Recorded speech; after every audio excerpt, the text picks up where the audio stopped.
what are the key elements that every successful social media strategy has?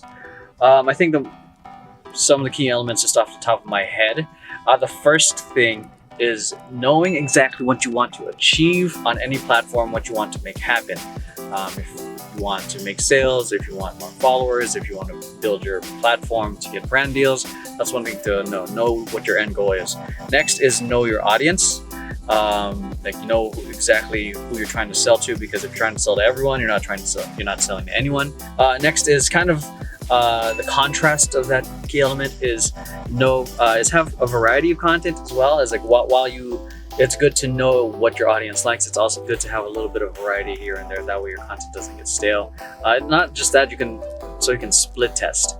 That way you don't want to, I guess to add to it, is like you don't want to be overly attached to your content. That you want to constantly adjust with what the data gives you, and you also want to combine that with creative ideas and then split test. That way you have a variety of content, so you can discover what else people likes, what your audience likes, on top of what is already working. So yeah, all that in a nutshell.